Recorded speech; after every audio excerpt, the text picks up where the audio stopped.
No.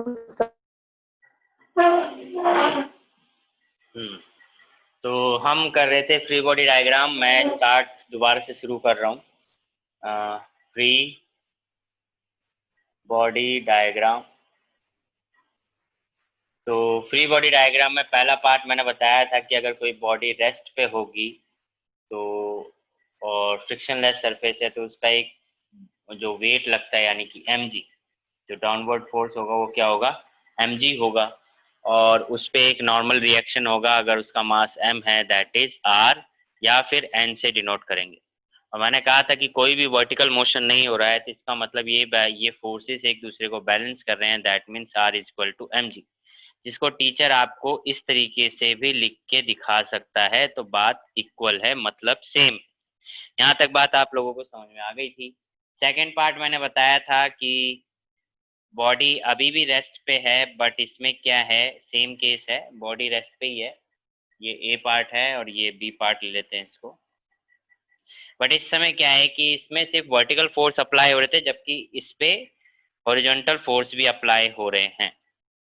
कि जैसे कि इसका वेट हो गया mg, नॉर्मल रिएक्शन हो गया r, upward direct forward direction में applied force and opposite direction में क्या लग गया, फ्रिक्शन फोर्स। सो बेसिकली इसके लिए रिएक्शन वही, क्योंकि कोई भी एक्सेलरेशन नहीं है बॉडी में, और बॉडी में अगर कोई भी एक्सेलरेशन नहीं है इसका मतलब क्या है कि उस बॉडी में कोई भी मोशन नहीं है। और कोई भी बॉडी में मोशन नहीं है इसलिए हम यहाँ पे जीरो लिखते हैं, क्योंकि अगर किसी बॉडी में मोशन होगा तो इस यहाँ पे जीरो ना होके यहाँ पे मोशन का फॉर्मूला आएगा। तो मेरे को कोई बता सकता है मोशन का फॉर्मूला क्या होता है? एनीवन? सर मोशन का formula as if.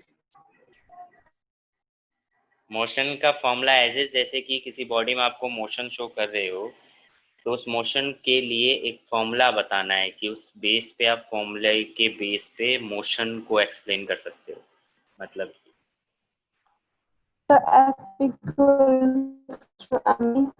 F is equal to M A, किसने बोला ये? तो सर फोर्स का बोला किसने ये?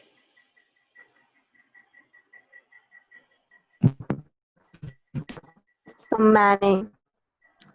रंशिका, अदिति, किसने बोला? कुछ पता ही नहीं चल रहा है। रंशिका ने? हाँ ठीक है। रंशिका। हाँ रंशिका ने बोला, ठीक है, वेरी गुड। फोर्स का फॉर्मूला, क्योंकि बॉडी में मोशन कब आता है, बॉडी में मोशन जब आता है जब आप उस पे कोई फोर्स अप्लाई करते हो या फिर कोई भी एक्सटर्नल फोर्स अप्लाई हो रहा है। और अगर फोर्स अप्लाई हो रहा है तभी उसके पोजीशन में चेंज आ रहा है, स्टेट ऑफ पोजीशन में चेंज आ रहा है। तो इसलिए हम जो फॉर्मूला कहते हैं मोशन के लिए वो क्या होता है, एक्सप्लेन करता है force is equal to M A. क्योंकि फोर्स लगाने की वजह से उस बॉडी में एक्सीलरेशन प्रोड्यूस होता है, जिसकी वजह से उसकी पोजीशन यानी कि उसकी वेलोसिटी में चेंज आता है। रेस्ट पे है तो मोशन में आ जाता है, मोशन में है तो रेस्ट पे आ जाता है। तो बेसिकली इसने क्या एक्सप्लेन किया, फोर्स को, मोशन को एक्सप्लेन किया। दैट्स वाई हम बोलते हैं कि जो मोशन की इक्वेशन है वो क्या है, F is equal to M, second law of motion, Newton second law. Yashasvi ji कहाँ रह गए थे आप, इतनी लेट क्यों आते हो? सर नेट ही नहीं चल रहा था, मैं क्या करूं? नेट नहीं चल रहा था? नेट वाले को पकड़ के मारो। सर ऐसे नहीं मार सकते ना किसी को। चलिए देखिए, तो यहाँ पे हमने देखा कि बी पार्ट था कि कोई भी बॉडी में एक्सेलरेशन नहीं है, मतलब कि मोशन नहीं है। दैट मीन्स सारे फोर्स एक दूसरे को क्या कर रहे हैं, बैलेंस कर रहे हैं। तो वर्टिकल फोर्स एक दूसरे को बैलेंस कर रहे होंगे, that is R is equal to M G, और R minus M G is equal to zero. ठीक है। और हॉरिजॉन्टल फोर्स की बात करूँ तो ये भी एक दूसरे को बैलेंस कर रहे हैं, क्योंकि कोई भी मोशन नहीं है। मोशन नहीं है तो इसका मतलब F minus F is equal to zero. अब देखो मोशन से यहाँ एक बात और मेरे ध्यान में आई कि आप लोगों को एक्सप्लेन किया जाए। मोशन का मतलब क्या है कि जैसे मान लो, एक सिचुएशन दे रहा हूं मैं आप लोगों को कि एक बॉडी है या मान लो एक कार है। तो ये कॉन्सेप्ट सिर्फ फ्री बॉडी डायग्राम में अप्लाई होता है, वैसे तो आपको वही दिखेगा। बट मैं एक जो सिचुएशन दे रहा हूँ, सिचुएशन ये है कि एक कार है जो 50 मीटर पर सेकेंड की स्पीड से चल रहा है, एक पर्टिकुलर डायरेक्शन में, किसी भी एक पर्टिकुलर डायरेक्शन में मूव कर रहा है, 50 किलोमीटर पर आवर की स्पीड से मूव कर रहा है। अब इसका फ्री बॉडी डायग्राम बनाना है। तो फ्री बॉडी डायग्राम के अकॉर्डिंग क्या ये कार हॉरिजॉन्टल मोशन में है? Yes sir. और कोई?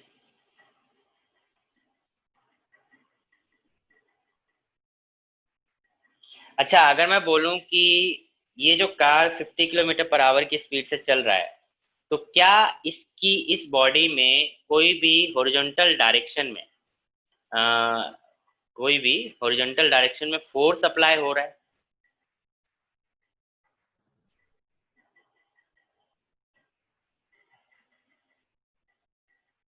हाँ ना, यस नो, कुछ तो बोलो। यस सर होगा। होगा, ओके। और अगर मैं बोलूं कि नहीं होगा फिर? तो फिर सर आप एक्सप्लेन करोगे और क्या? तो आप अगर हाँ बोल रहे हो तो आपको भी तो एक्सप्लेन करना चाहिए कि क्यों होगा। सर क्योंकि कोई बॉडी मोशन में है, मतलब कोई ना कोई फोर्स तो ऑब्वियसली होगा, वो अपने आप मोशन में थोड़ी ना आ सकती है। क्यों? अगर according to Newton second law, if a body is in motion it will remain in motion until and unless an external force applied on it.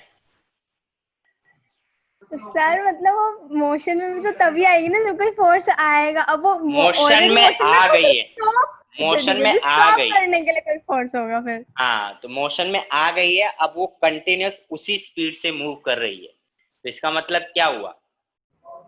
फिर उस पर कोई फोर्स नहीं होना चाहिए अगर सेम ही वेलोसिटी के साथ मूव कर रही है हाँ, तो। तो मैं यही तो बोल रहा हूँ कि फ्री बॉडी के डायग्राम के अकॉर्डिंग अगर कोई बॉडी मूव कर रही है बट एक कांस्टेंट स्पीड से मूव कर रही है, इसका मतलब क्या है? There is no change in velocity. If there is no change in velocity that means there is no acceleration, and according to free body diagram if a body does not have any acceleration that means that body is not in motion according to free body diagram. And motion means that would be explained by formula F is equal to ma, यानी कि ma दिखना चाहिए, यानी acceleration दिखना चाहिए। तो मेरा यहाँ पे सिचुएशन को समझाने का मतलब यही था कि अगर आप फ्री बॉडी डायग्राम में मोशन को एक्सप्लेन कर रहे हो, that means you have to explain the acceleration. That body should have must have a acceleration. अगर बॉडी के पास एक्सेलरेशन नहीं है, that means that body does not in motion, and it's only according the free body diagram, not practically तो वो motion में है, हमें दिख रहा है कि वो मूव कर रही है। बट अगर जब हम फ्री बॉडी डायग्राम में दिखाएंगे अकॉर्डिंग टू फॉर्मूला, क्योंकि फ्री बॉडी डायग्राम में सारी चीज हम किसके बेस पे एक्सप्लेन कर रहे हैं? इक्वेशन के बेस पे। तो according to equation that body does not in motion because that body does not have any acceleration. तो Clear? सर ऐसे लॉजिक बनाए क्यों गए हैं जब हमें दिख रहा है मोशन में है, फिर भी हम कह लॉजिक रहे हैं मोशन में नहीं है। लॉजिक नहीं है ना, लॉजिक नहीं है, आप खुद समझो। लॉजिक कहाँ है? आप देखो, खुद बताओ लॉजिक का मतलब क्या है। मैं मोशन बोल रहा हूँ, मोशन मतलब मास इनटू एक्सेलरेशन, हम खुद एक्सप्लेन कर रहे हैं ना इस चीज को। आप खुद ही बताओ कि अगर वो बॉडी मोशन में है, प्रैक्टिकली आपको दिख रहा है वो मोशन में है, बट अगर फ्री बॉडी डायग्राम में देखो, क्योंकि हमें तो इक्वेशन अप्लाई करनी है, तो अगर मैं आर माइनस एम जी लिख रहा हूँ, इसका मतलब ये तो जीरो आ रहा है ना, क्योंकि वो तो फोर्स बैलेंस हो रहे हैं। एक कंडीशन है, प्रैक्टिकली हम इस तरीके से बोल सके कि प्रैक्टिकली एक फ्रिक्शनलेस सरफेस होना इम्पॉसिबल है ना। फ्रिक्शनलेस सरफेस होना क्या है? इम्पॉसिबल है। अगर कोई बॉडी किसी सरफेस में मूव कर रही है तो वहां पे अगर कुछ भी नहीं अप्लाई हो रहा होगा तो एटलीस्ट उस पर फ्रिक्शन फोर्स तो अप्लाई हो ही रहा होगा, है ना। तो प्रैक्टिकली और थ्योरी, इन दोनों में बहुत डिफरेंस आ जाता है। जब हम थ्योरी को प्रैक्टिकली देखते हैं तो उसमें काफ़ी डिफरेंस आ जाता है, क्योंकि बहुत सी ऐसी बातें हैं जो थ्योरेटिकली प्रूव की गई हैं बट प्रैक्टिकली प्रूव नहीं हो पाई। ठीक है, तो इनमें बड़ा डिफरेंस आ जाता है, बहुत बड़ा डिफरेंस। अब जैसे कि ब्लैक होल है, ब्लैक होल की थ्योरेटिकल कॉन्सेप्ट्स बहुत सारी हैं, एक नहीं है, बहुत सारी। ठीक है, आप अभी पढ़ेंगे, हम आगे पढ़ेंगे, चैप्टर्स आएंगे, तो ब्लैक बॉडी की जो थ्योरेटिकल कॉन्सेप्ट है वो बहुत सारे हैं। कोई किसी तरीके से डिफाइन करता है, कोई किसी तरीके से डिफाइन करता है, कोई किसी तरीके से डिफाइन करता है, बट कोई सी भी डेफिनेशन को हम एग्जैक्टली सही नहीं कह सकते, क्योंकि कुछ भी अभी प्रूव नहीं हुआ है, प्रैक्टिकली प्रूव नहीं हुआ है। तो सर वो अभी भी अंडर स्टडी है ना? हाँ, अंडर स्टडी है, अंडर स्टडी तो है। हमें आधी अधूरी चीजें भी पढ़ाते रहते हैं नहीं, ऐसे। आधी अधूरी चीजें नहीं पढ़ाते हैं। बात यह है कि जितनी भी डेफिनेशंस, अलग अलग थ्योरेटिकल डेफिनेशन दी गई हैं, सब किसी न किसी बेस पे हैं, किसी किसी ना थ्योरी पे हैं। तो अगर वो थ्योरी सही है तो उस बेस पे हम उस डेफिनेशन को भी सही मानते हैं। बस ये है कि जैसे एक होता है ना कि आप कहो कि पॉइंट ऑफ व्यू अलग अलग हो जाता है, एक पर्सन के लिए बॉडी रेस्ट पे है, सेम बात है, अगर आप गाड़ी के अंदर बैठे हो तो वो पर्सन आपके लिए रेस्ट पे है, पर गाड़ी के बाहर जो खड़ा है उसके लिए तो वो मोशन में है, तो पॉइंट ऑफ व्यू दोनों का चेंज हो गया ना, उसकी वजह से थोड़ा कॉन्सेप्ट ही चेंज हो गया, बात दोनों ब्लैक बॉडी की हो रही है, पर मेरे लिए वो अलग है, इसके लिए अलग है, तो वो डेफिनेशन कॉन्सेप्ट अलग अलग हो जाता है, बट बात सही होती है। तो हम एग्जैक्टली सबको सही नहीं कह सकते, हम सबको सही भी लेके चल रहे हैं, सही नहीं भी लेके चल रहे हैं, क्योंकि सही इसलिए लेके चल रहे हैं क्योंकि थियोरेटिकली सही है, ठीक है, सही नहीं लेके चल रहे हैं क्योंकि प्रैक्टिकली अभी कुछ प्रूव नहीं हुआ है, प्रैक्टिकली हम ब्लैक होल के पास नहीं गए हैं, प्रैक्टिकली हमने बस एक सर इमेज वो आई तो है। कभी प्रूफ होगा भी नहीं, कौन जाएगा उसके पास, मरना थोड़ी ना।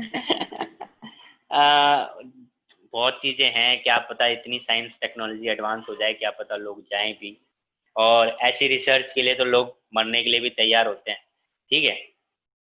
तो बेसिक कॉन्सेप्ट ये है, अब इतने दिनों बाद जो हॉकिंस जो साइंटिस्ट थे, बहुत बड़े साइंटिस्ट थे, उन्होंने उन्होंने सबसे पहले ब्लैक होल की थ्योरी के कॉन्सेप्ट दिए थे, और फिर और कई फिर अभी कुछ दिनों पहले, कुछ महीनों पहले या लास्ट ईयर ही ब्लैक होल की इमेज फर्स्ट टाइम ली गई, कैप्चर की गई, देखना आप लोग, ठीक है, उससे पहले ब्लैक होल की कोई इमेज ही नहीं थी, तो फर्स्ट टाइम ब्लैक होल की इमेज कैप्चर की गई थी। तो हम वापस आते हैं, तो मैं जो मोशन का कॉन्सेप्ट समझा रहा था वो सभी को क्लियर है? अदिति, प्रकृति, रंशिका, यशस्वी? Yes sir.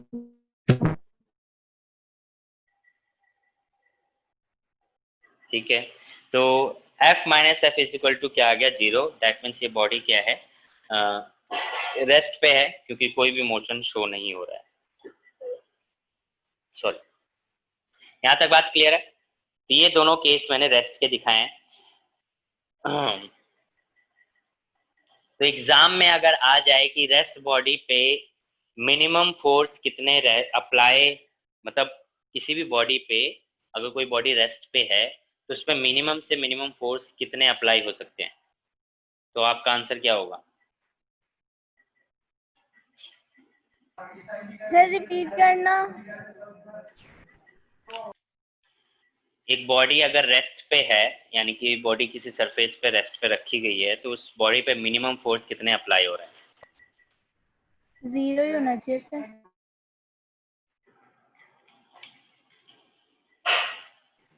और सर कोई? मिनिमम फोर्स की बात कर रहे हो तो 0 ही होना चाहिए। बाकी प्रकृति क्या होना चाहिए?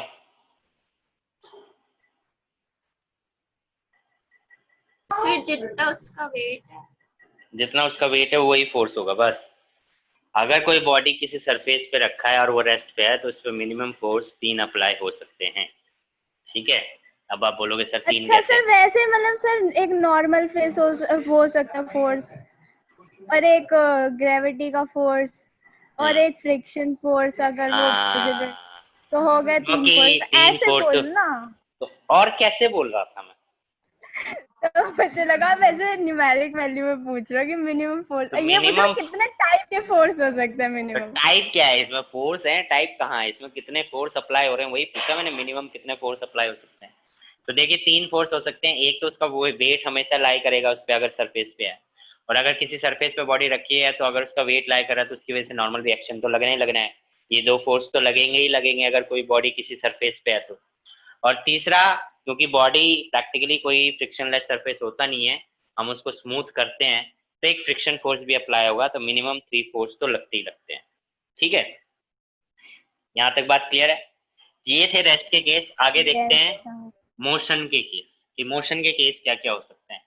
देखो मोशन के केस जब आप समझते हो, तो मोशन में बॉडी का अगर आप देखो कि ये मैं फ्रिक्शनलेस के लिए बता रहा हूँ,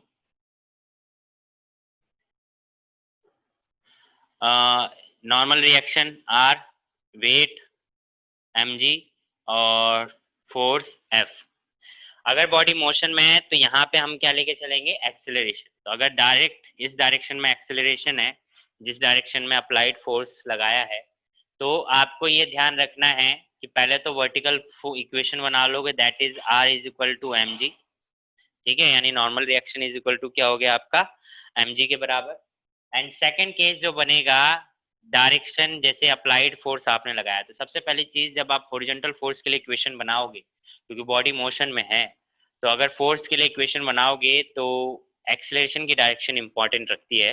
एक्सीलरेशन की जो डायरेक्शन जिसकी यूं कह लीजिए कि एक्सीलरेशन की डायरेक्शन जिस फोर्स की तरफ होगी है, उस फोर्स को आपको पॉजिटिव लेना है, और जिस फोर्स की तरफ नहीं होगी या जिस तरफ नहीं होगी उस तरफ की जितनी भी वैल्यूज है उनको नेगेटिव लेना है। ठीक है, और इक्वल टू में लिख देना है एम ए। इक्वल टू में क्या लिख देना है, एम ए। तो फोर्स देखिए एक्सेलरेशन की डायरेक्शन कैपिटल एफ की तरफ है, तो इसको मैंने पॉजिटिव ले लिया। इस डायरेक्शन यहाँ पे कुछ भी नहीं है, क्योंकि फ्रिक्शन लेस सरफेस है तो फ्रिक्शन फोर्स लगेगा नहीं, तो इस तरफ कुछ भी नहीं है, इसका मतलब इसमें जीरो, और इक्वल टू में क्या लगा देंगे, एम ए। तो एफ इज इक्वल टू यहाँ से क्या मिल गया आपको, M A. F is equal to क्या मिल गया, एम ए। तो ये हो गया एक मोशन का केस। ठीक है, कोई डाउट इसमें?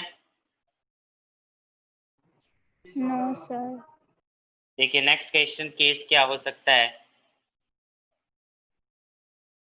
अगेन एक बॉडी है, उस पर अप्लाइड फोर्स लग रहा है, बट इस बार उस पर फ्रिक्शन फोर्स भी लग रहा है, और नॉर्मल रिएक्शन तो लगेगा ही लगेगा, और mg वेट लगेगा।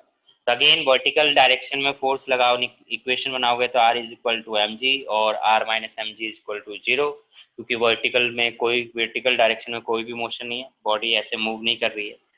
और हॉरिजॉन्टल डायरेक्शन में देखोगे तो फोर्स की तरफ जो है वो एक्सेलरेशन है, तो मैंने बोला जिस डायरेक्शन में एक्सेलरेशन होता है उसको पॉजिटिव, जिस डायरेक्शन में नहीं है उस तरफ की सारी वैल्यूज नेगेटिव, और इक्वल टू में क्या लिख देना है, एम ए। ये आपकी हॉरिजॉन्टल इक्वेशन बन गई, F minus F equal to M A. Clear?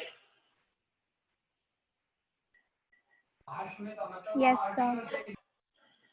बाकी क्यों नहीं आंसर देते हो भाई? अदिति, प्रकृति, रंशिका, सबके बिहाफ पे ईशा ही आंसर देती है क्या?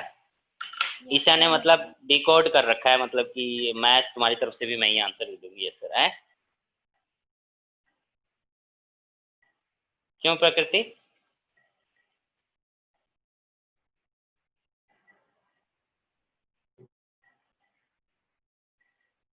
यशस्वी, यस सर।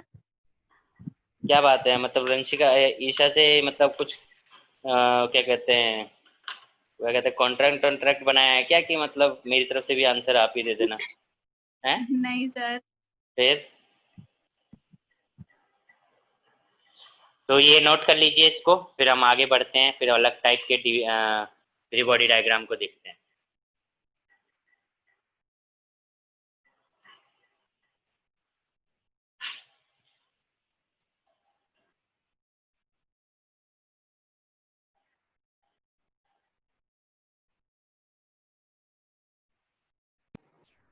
सर कर लिया नोट।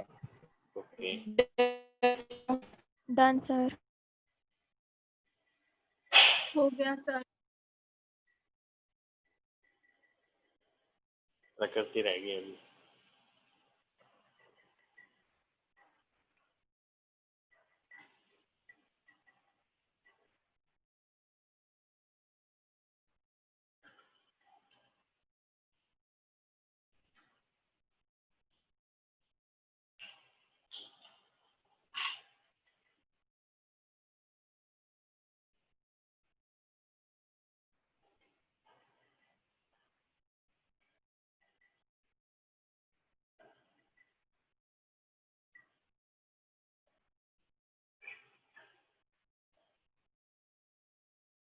हो गया प्रकृति, डन।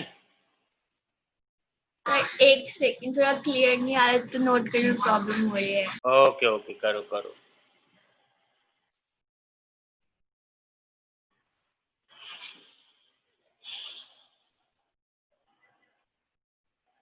हो गया।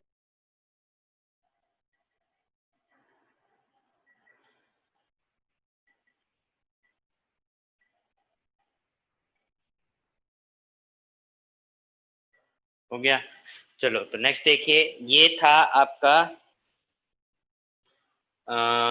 नॉर्मल केसेस जो हैं। अब थोड़े से लेवल अप करते हैं। लेवल अप करोगे तो अब एक बॉडी की बात हो रही थी, अब दो बॉडी की बात करेंगे। अब देखो दो बॉडी की जब बात करोगे तो दो बॉडी आपस में जब कनेक्टेड होंगी तो किसी न किसी थ्रेड से कनेक्टेड होंगी, यानी धागे से, स्ट्रिंग से। और स्ट्रिंग से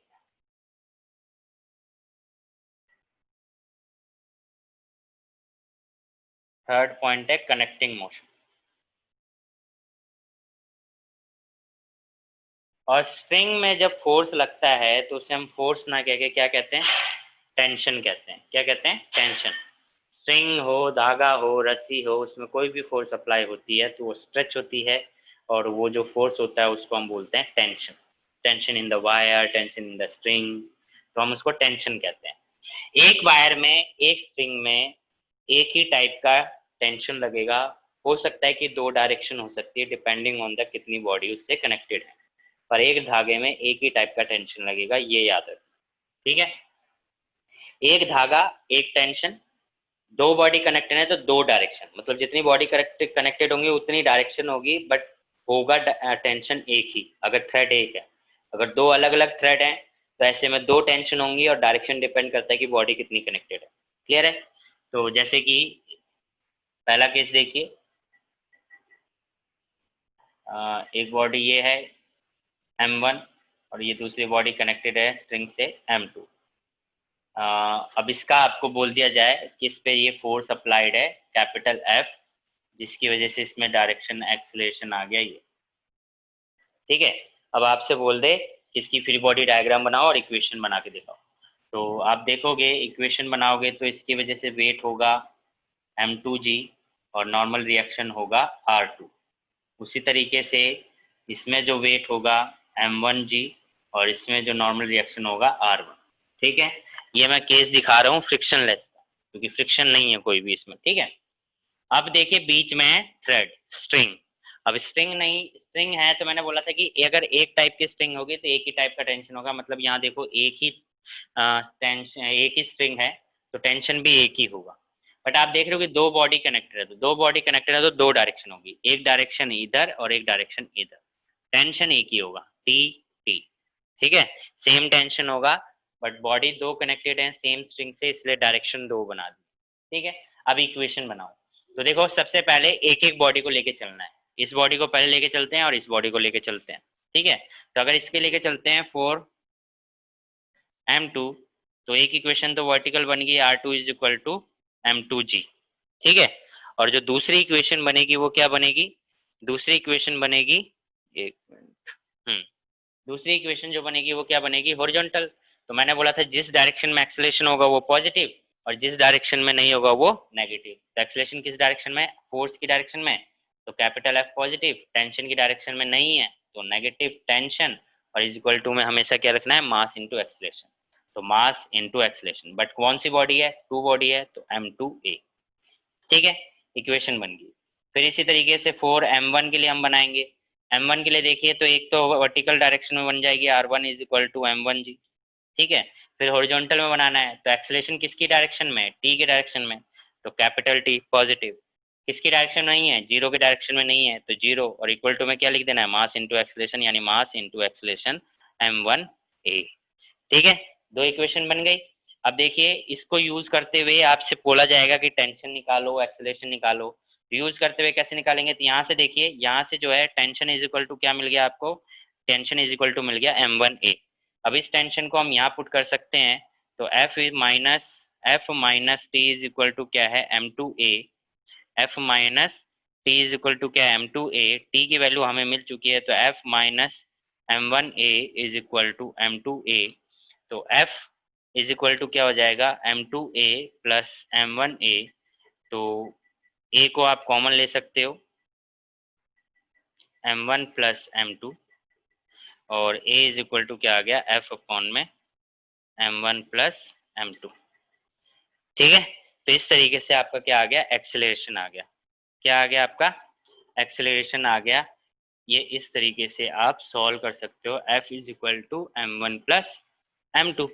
सिंपल सी बात है, क्योंकि यहाँ पे कोई फोर्स लग नहीं रहा था, कोई फ्रिक्शन फोर्स तो है नहीं, तो F is equal to mass into acceleration ही होता है, तो acceleration is equal to force upon में मास होता है। फोर्स ऊपर आ गया, टोटल मास आ गया, तो आपका एक्सेलरेशन निकल गया। क्लियर है सभी को? Yes, sir. Yes sir. ये है Yes. बिना, ये है बिना फ्रिक्शन यानी फ्रिक्शनलेस केस। अब देखते हैं फ्रिक्शन वाले केस में। ठीक है, तो सेकंड बी पार्ट में क्या है, अगेन वही बात है। फ्रिक्शन वाले केस में मैं ले रहा हूं तो फ्रिक्शन का पार्ट आ गया, दैट इज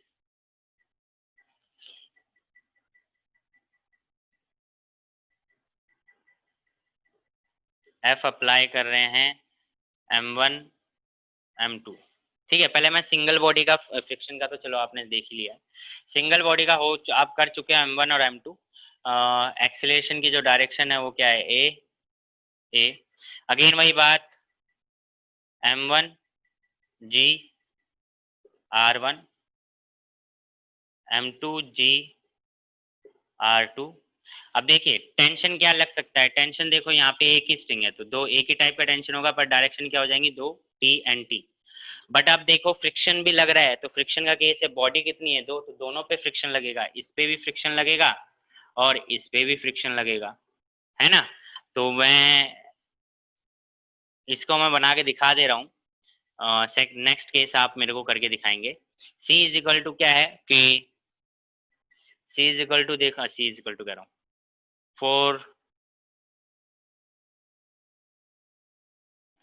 m1 के लिए हम बात कर रहे हैं, तो m1 के लिए वर्टिकल इक्वेशन बन जाएगी r1 is equal to m1g, और हॉरिजॉन्टल डायरेक्शन बनाएंगे तो हॉरिजॉन्टल फोर्सेस का इक्वेशन बनाएंगे, तो एक्सेलरेशन किसकी डायरेक्शन में, फोर्स के, तो फोर्स पॉजिटिव किसकी डायरेक्शन में नहीं है, टी और एफ के, तो minus T minus F is equal to क्या आ जाएगा आपका, mass into acceleration that is m1a।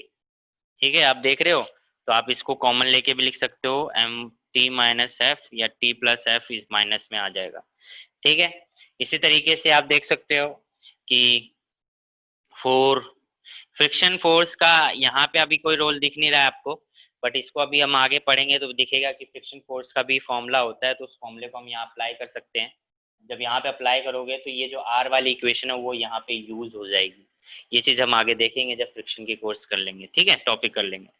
तो ये चीज समझ में आई। 4 m2 के लिए अगर निकालते हो, m2 के लिए निकालोगे तो आपकी इक्वेशन क्या बन जाएगी, vertical equation r2 is equal to m2g। Horizontal direction बनाते हो तो एक्सेलरेशन किसकी डायरेक्शन में, t की डायरेक्शन में, एक्सेलरेशन t की डायरेक्शन में है तो t पॉजिटिव किसकी डायरेक्शन में नहीं है, फ्रिक्शन फोर्स की डायरेक्शन में नहीं है, तो minus F is equal to m2a। ठीक है, तो अगर यहाँ से देखो आप f की वैल्यू पुट कर सकते हो, t की वैल्यू, क्योंकि टेंशन निकालना है तो टेंशन इज इक्वल टू आ जाएगा m2a प्लस फ्रिक्शन फोर्स। ठीक है, इस तरीके से यहाँ से टेंशन इज इक्वल टू क्या आ जाएगा, m2a प्लस फ्रिक्शन फोर्स। ठीक है, तो ये आपका टेंशन आ गया। फिर आपको एक्सेलरेशन निकालना है तो इसको आप इसमें पुट कर दो, तो f minus T is equal to क्या है, m2a plus f is equal to m1a। तो f माइनस आप क्या लिख सकते हो, minus m2a minus 2f is equal to m1a। तो f minus 2f is equal to क्या आ जाएगा, m1a प्लस m2a। तो यहाँ पे क्या बना, a कॉमन ले लिए तो m1 प्लस m2, तो f माइनस 2f, तो एक्सेलरेशन इज इक्वल टू क्या आ गया, f माइनस 2f अपॉन में m1 प्लस m2। तो इस तरीके से यहाँ पे एक्सेलरेशन आ गया। तो ये इस तरीके से आपने यहाँ पे एक्सेलरेशन निकालना। तो इस दोनों केसेस में मोस्टली फ्री बॉडी डायग्राम में आपको टेंशन और एक्सेलरेशन ही निकालने के लिए बोलते हैं। तो यही चीज आपको इक्वेशन सॉल्व करनी आनी चाहिए। आप देखो मैथमेटिक्स जो फिजिक्स जो लग रही है सिर्फ इतने पे ही लग रही है, हम फिजिक्स जो अप्लाई कर रहे हैं वो सिर्फ यहाँ अप्लाई कर रहे हैं, उसके आगे तो हम मैथमेटिकली सॉल्व कर रहे हैं, है ना। आप अगर आप देखते हो, क्लियर है सभी को? Yes sir. Yes sir. तो फिर नोट कर लीजिए जल्दी से। फिर आगे एक और टाइप का है rolling connecting motion. Done sir.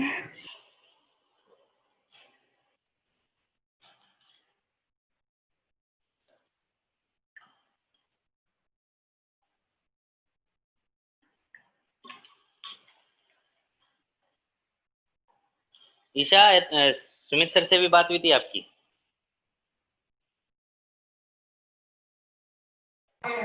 हाँ जी सर। अच्छा,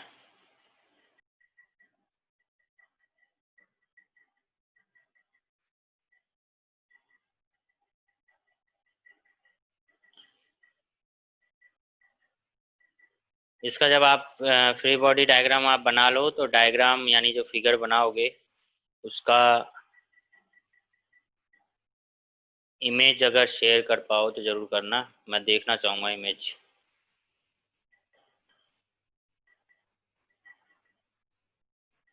क्या मिस्टेक कर रहे हो आप देखो। फ्रिक्शन फोर्स तो चलो मैं बता दूंगा, पहले हम जो बॉडी देखते हैं फर्स्ट बॉडी का देखोगे तो आर ऊपर की तरफ बनेगा R1, डाउन साइड में क्या हो जाएगा M1G। इसी तरीके से सेकंड बॉडी का R2 and M2G, and third body का हो जाएगा R3 एंड M3G। अगेन फिर फ्रिक्शन फोर्स की अगर बात करते हैं तो फ्रिक्शन फोर्स इस डायरेक्शन में लगेगा, अगेन इधर, एंड इस बॉडी इस सरफेस पे भी फ्रिक्शन फोर्स लगेगा।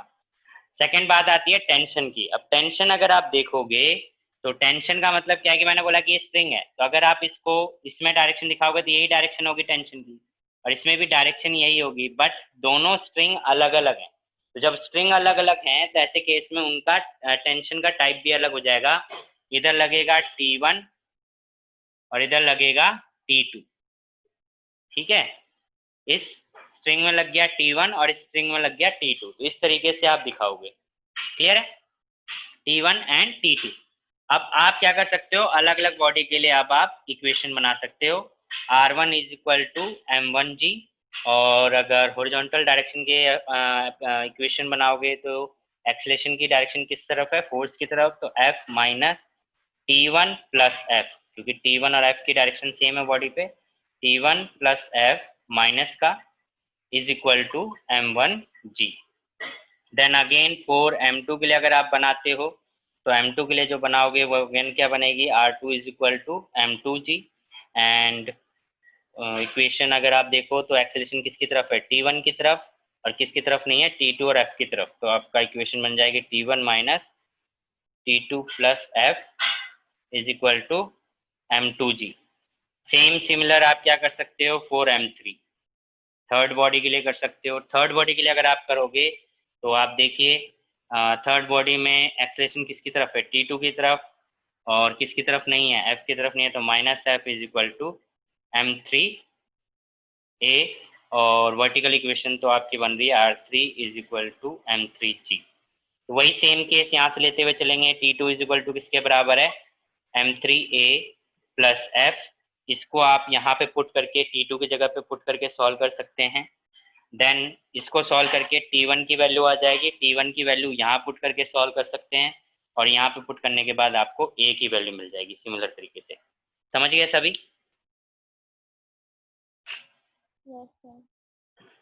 Yes sir. प्रकृति समझ में आया कहाँ गलती कर रहे थे आप? यस यशस्वी, सर एक और बार समझा दो, लास्ट वाला पार्ट। ये वाला पार्ट, इसमें देखो क्या किया है, थर्ड बॉडी के लिए एक्सेलेरेशन की डायरेक्शन किसकी तरफ है, T2 की तरफ, तो T2 पॉजिटिव आ गया, और किसकी तरफ नहीं है, फ्रिक्शन फोर्स की तरफ नहीं है, तो फ्रिक्शन फोर्स नेगेटिव आ गया। इक्वल टू में हमेशा मास इंटू एक्सेलेरेशन रखना होता है, तो मास इंटू एक्सेलेरेशन रख दिया। पर किस बॉडी के लिए बात कर रहे हो, थर्ड बॉडी के लिए, तो M3 रख दिया। वर्टिकल इक्वेशन तो R3 is equal to M3G ही होगा, क्योंकि वर्टिकल मोशन है नहीं, तो R3 is equal to M3G। अब यहाँ से माइनस एफ है तो उधर जाके क्या हो जाएगा, प्लस एफ, तो T2 is equal to M3A plus F. तो T2 की वैल्यू मिल गई, यानी टेंशन 2 की वैल्यू मिल गई। टेंशन 2 की वैल्यू मिल गई तो टेंशन 2 की वैल्यू आप यहाँ पे पुट कर सकते हो। तो T1 के लिए आप सॉल्व कर लोगे, T1 को लिए सॉल्व कर लोगे तो आपको इक्वेशन आ जाएगा। फिर T1 को आप यहाँ पुट करके फिर इसको A के लिए सॉल्व कर सकते हो। क्लियर है? Yes sir. ये आपको समझ में आ गया, सबने किया अच्छे से। चलिए नेक्स्ट आता है, ये कनेक्टिंग मोशन था जो हॉरिजॉन्टल सरफेस पे था। अब एक केस आते हैं पुली के, किसके केस आते हैं, पुली के। पुली के केसेस हम नेक्स्ट क्लास में ही करेंगे। आई गेस रंशिका का कुछ प्रॉब्लम हो रही है और टाइम भी हो ही गया है। अच्छा ये नोट कर लो, नोट तो कर ही लिया होगा सबने? Yes sir. Yes sir. ठीक है, तो फिर ये क्या था आपका, T2 माइनस